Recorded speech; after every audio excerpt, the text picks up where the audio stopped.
My menstruation cycle has been linking up with a new moon for the past 3 cycles, which is really incredible for me.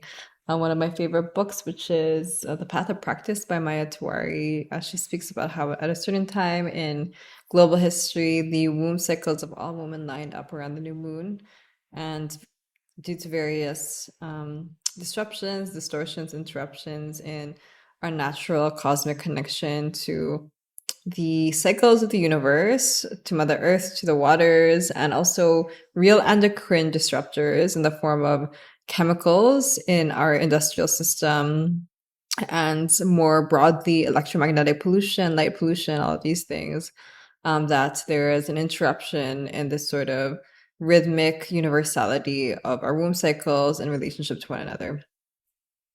And Mayatwari speaks specifically from an Ayurvedic perspective. She's actually ordained as a Vedic monk after a long period, a long journey of reconnecting with her self and her ancestors, being diagnosed in her early 20s with ovarian cancer, and then healing herself through a period of intensive fasting, reconnecting with her ancestors, and becoming herself. The reason that I'm celebrating that my menstruation cycle has been in sync with the new moon is not just because it's in sync with the new moon. It's not just because of what Maya Twari has said, but more broadly because having rhythmic consistency in my cycle is something that allows me to track my relationship to my own body, my relationship to my fertility, my relationship to my womb in many ways. And that's where the power lies when we're able to track the cycles and the rhythms of our bodies. We can also track the rhythms and the cycles of our relationship to all of our relations. So I'm just celebrating this publicly because, part of the sort of rite of passage that we lose under colonization is also kind of being celebrated in our relationship to the cycles of connection to the universe and to our bodies. Rites of passage allow us to be witness and being celebrated in our connection to ourselves, our purpose, our body, our relationship to the earth and all her cosmic cycles. And so in being witness, it's part of my own sort of initiation, rite of passage into connection with myself that I want to celebrate. There's a womb, there's a mushroom, there's a phallic symbol. Those are all what the Linglingo, which is this beautiful symbol by me, encompasses in its breadth of what it signifies. And the Linglingo is also here. And one of the reasons that I think at this time it's incredibly vital, important, foundational for us to be connected to our womb cycles, for those of us who have physical wombs and also those of us who have energetic wombs, of which we all do,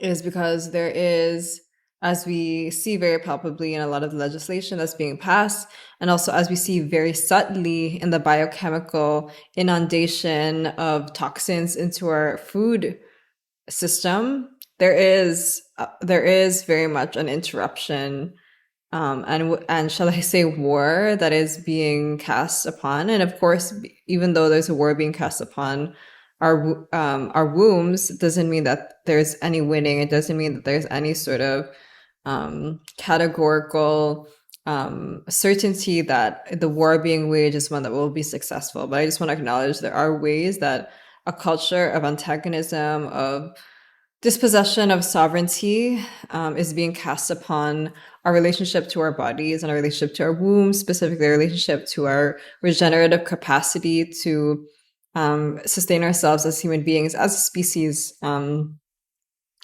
That's a whole conversation, but I want to honor that it's actually really vital to acknowledge, and it's also something that doesn't need to be met with like this urgency where we're fighting what is confronting us with any sort of energetic prowess that requires for us to like exhaust ourselves, that requires for us to be out of our bodies, that requires for us to like be in war with other people.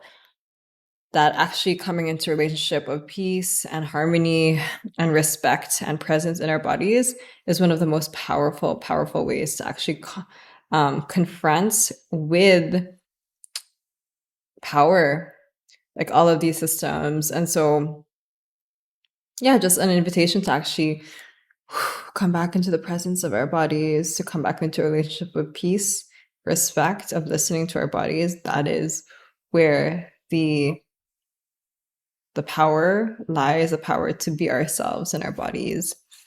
That's what I want to share. Love to all of our wombs, love to all of our relations, to all of our ancestors.